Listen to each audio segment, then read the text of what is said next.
Avant de vous laisser avec la vidéo, je tiens à vous rappeler que maintenant, dès maintenant, vous pouvez nous rejoindre sur la plateforme dini.tv, plateforme d'apprentissage adaptée pour toute la famille. Et pour vous donner accès facilement, sans engagement, eh bien vous avez ici un petit code à reporter lors de votre inscription. Et Inch'Allah, vous allez avoir une réduction. Car le but, c'est que toute votre famille puisse participer et profiter pleinement des sciences religieuses dans une ambiance spirituelle à la maison. Vous allez voir, vous pouvez créer vos profils, une plateforme de très grande qualité, tant au niveau de la forme, Inch'Allah, on l'espère, au niveau du fond aussi, à travers les différents intervenants qu'il y a sur la plateforme, des cours adaptés pour les enfants, pour les adolescents, pour les adultes. Vous pourrez apprendre enfin à parler l'arabe, à écrire l'arabe, des cours de tafsir sur Juz Amma, la vie des prophètes, l'histoire de l'islam, des cours de calligraphie, des histoires racontées pour les enfants, des cursus scientifiques adaptés pour les enfants et aussi pour les adultes et plein d'autres choses. Tout cela dans une seule et même plateforme, dini.tv. Vous pouvez nous rejoindre maintenant, qu'Allah vous préserve et à tout de suite. Alhamdulillah. Ô combien sont celles et ceux qui rêveraient de rentrer au paradis et j'en fais partie. Allahumma rzuqna al-jannah. Ô combien sont celles et ceux qui rêveraient de profiter des délices du paradis, des rivières du paradis, des fleuves du paradis, des palais du paradis. Ô combien sont celles et ceux qui rêveraient de voir leur Seigneur Tabaraka wa Ta'ala, qui est la plus belle récompense, voir leur Seigneur Tabaraka wa Ta'ala au paradis. Ô combien sont celles et ceux qui rêveraient de gagner le plus haut degré du paradis, qui est Al-Firdaus Al-A'la. Mais ô combien sont celles et ceux qui n'ont pas compris que le paradis, Wallahi wa Rabbil Kaaba, il ne se gagne ni avec une apparence qui serait en contradiction avec notre pratique religieuse, ni avec des dinars, ni avec des dirhams, ni avec des euros, ni avec des dollars, ni avec un nombre de fans, ou avec des comptes Insta, ou je ne sais quoi encore. La marchandise d'Allah, elle est trop chère. Le prophète alayhi salatu wassalam a dit « Ala inna sil'ata Allahi ghaliyah, ala inna sil'ata Allahi al-jannah » Allah, Allah. Il dit la marchandise d'Allah, elle est très chère. La marchandise d'Allah, c'est le paradis. On gagnera le paradis que si et seulement si on arrive à gagner la clé du paradis. C'est quoi la clé du paradis? Elle est mentionnée clairement dans un verset coranique de manière explicite, sans aucune ambiguïté, dans Surat Fussilat. Mais malheureusement, beaucoup ont réussi à acquérir cette clé. Mais c'est une clé qui n'est pas complète. Pour vous donner une image, c'est comme s'ils avaient une clé, et peut-être j'en fais partie, mais sans les dents de la clé. Vous savez, une clé, il faut qu'elle soit complète et adaptée à la porte qu'on veut ouvrir afin de pouvoir ouvrir la porte. Sinon, c'est un morceau de métal. C'est une clé de manière apparente, mais elle n'a pas toutes les caractéristiques requises pour ouvrir la porte. Et c'est un peu à l'image du comportement de certains musulmans qui, je ne dirais pas, ils sont incomplets dans leur pratique pour ne vouloir rabaisser personne, mais quelque part on pourrait le dire et vous allez le comprendre. C'est comme s'ils avaient pris une partie du verset que je vais vous citer et ils ont délaissé l'autre partie du verset. Donc ils ont une pratique qui est incomplète parce qu'ils n'ont pas complété la lecture profonde et l'application du verset coranique que je vais vous citer. Pourtant c'est la clé du paradis. Et Allah nous le rappelle clairement dans le Coran quand il dit « Inna alladhina qalu rabbuna Allah ». Ok, sur ça on est d'accord. Certes, ceux qui ont dit « Notre Seigneur est Allah ». D'accord, celles et ceux qui ont dit « Rabbuna Allah ». Notre Seigneur est Allah. Et là, beaucoup ont sauté une partie du verset, ils sont passés directement à la fin du verset coranique. Et je vais sauter, d'accord, volontairement la partie, et on va revenir sur cette partie que j'ai sautée. Et là, vous allez tout comprendre. C'est comme s'ils avaient lu le verset de manière incomplète, c'est comme s'ils avaient lu le verset de manière suivante. « Inna alladhina qalu rabbuna Allah » Certes, celles et ceux qui ont dit « Notre Seigneur est Allah », les anges descendront vers eux pour leur annoncer, de manière résumée, le paradis. Avant cela, il y a quelque chose si tu veux le paradis. Allah n'a pas dit « Ceux qui ont dit « Notre Seigneur est Allah » auront le paradis. Non, non, non, non, non, non. Allah nous a rappelé que si tu veux le paradis, tu dois passer par al-istiqama. Ni plus ni moins. Cherche pas à comprendre. Cherche pas plus loin. C'est aussi simple que ça. Mais où est l'istiqama? Dans le comportement de certains de certaines personnes aujourd'hui, quand ils sont en totale contradiction avec ce qu'ils disent dans leur pratique. Mon Seigneur est Allah, mais il n'y a pas d'istiqama à travers ton comportement, cher frère, chère sœur. Et je parle pour moi le premier. C'est quoi l'istiqama? Ben, c'est ce qu'on demande dans toutes les prières. Dans chaque prière, tu as oublié ou tu n'as pas pris conscience que tu demandais l'istiqama. Quand tu récitais Surat al-Fatiha, tu fais une invocation et tu dis Ihdina as-sirata al-mustaqim. À chaque fois, Allah Azza wa Jal t'a ordonné de lui demander à chaque prière al-istiqama, c'est-à-dire le droit chemin, la droiture. Guide-nous dans le droit chemin. C'est-à-dire de rester sur la voie qui mène vers le paradis. On peut avoir des pannes sur la route quelquefois. On peut quelquefois se tromper de chemin. Mais ne fais pas marche arrière. Ou bien, n'avance pas pendant 1 kilomètre et ensuite tu t'arrêtes et tu recules pendant 30 kilomètres en arrière. Non, non, non. Reste sur le droit chemin qui mène vers le paradis avec régularité. C'est ça l'istiqama. Ihdina as-sirata al-mustaqim. Vous imaginez peut-être que vous êtes en train de faire cette invocation dans chaque prière tout au long de votre vie, alors que vous êtes déjà dans le droit chemin. Mais pourquoi Dieu veut qu'on répète cette invocation? Ihdina as-sirata al-mustaqim. Guide-nous dans le droit chemin.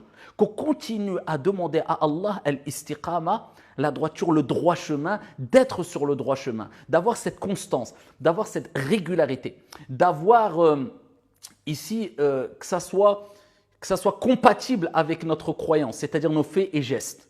Parce que même quand tu es dans le droit chemin, tu as toujours besoin de demander à Dieu de te laisser dans le droit chemin parce que personne n'est à l'abri d'être égaré. Tu es dans le droit chemin, tu demandes à Allah de continuer à te laisser dans le droit chemin car sans l'aide d'Allah subhanahu wa ta'ala, tu ne peux pas être guidé, tu peux t'égarer facilement. Voilà pourquoi le prophète répétait souvent, alayhi salatu wassalam, Ya muqallib al-qulub, thabbit qalbi ala dinik. Ô toi qui tournes les cœurs, qui change l'état des cœurs, raffermis mon cœur dans la religion, je baisse jamais la garde. Donc revenons au verset coranique qui est la clé du paradis. Et prenons-le de manière complète. Innal ladhina qalu rabbuna Allah, thumma istaqamu, tatanazzalu alayhimul malaikatu alla takhafu wa la tahzanu wa abshiru. Eh bien ceux qui ont dit mon Seigneur est Allah, et ensuite ils ont appliqué ce qu'ils ont dit avec la bouche. Ils se sont tenus sur le droit chemin.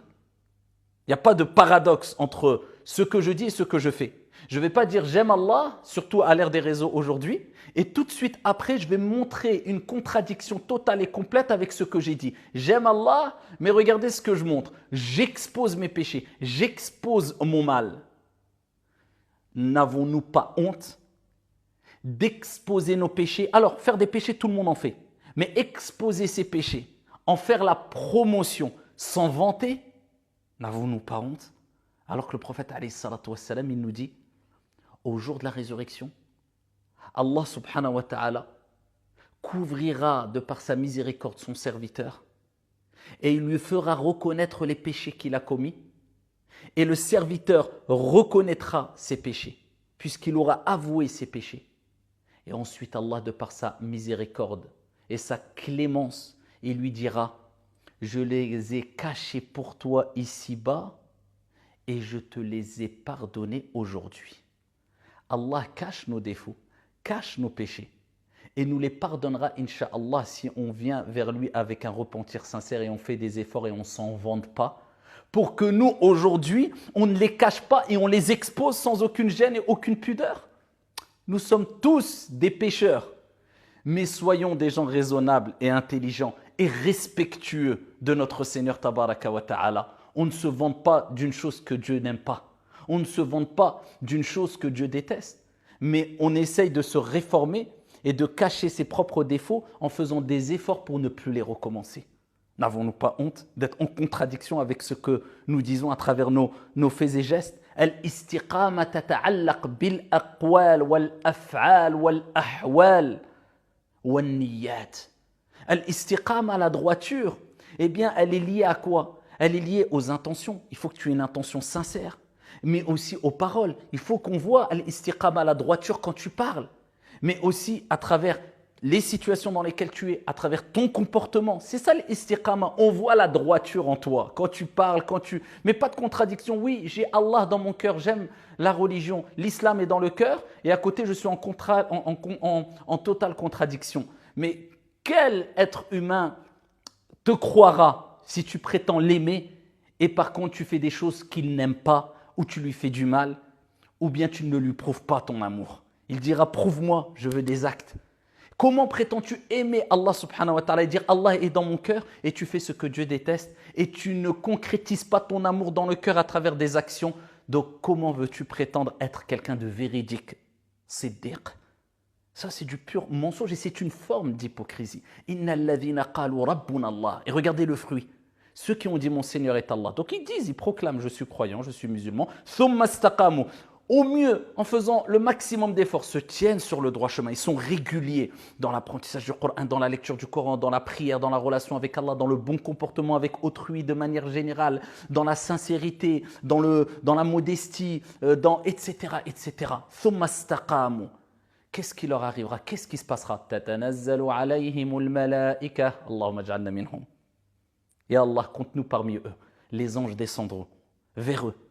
Allah takhafu wa la tahzanu. Les anges les rassureront. À quel moment? Au moment de ta mort et au jour de la résurrection. Allah. La personne sera paniquée après sa mort, aura peur, seule, face à elle, ses actions, ni parents, ni enfants, ni biens, ni argent, rien du tout. Oubliée après quelques jours, à ce moment-là, les anges viendront.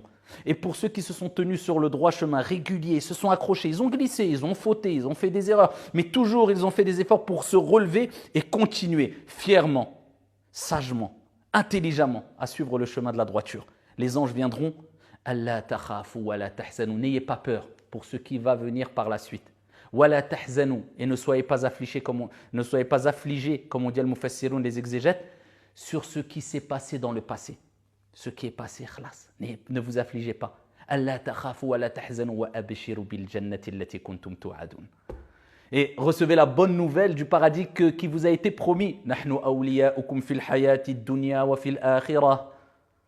Nous sommes vos alliés ici-bas et dans le delà. Les anges sont tes alliés. Voilà, tu as gagné le paradis. Pourquoi?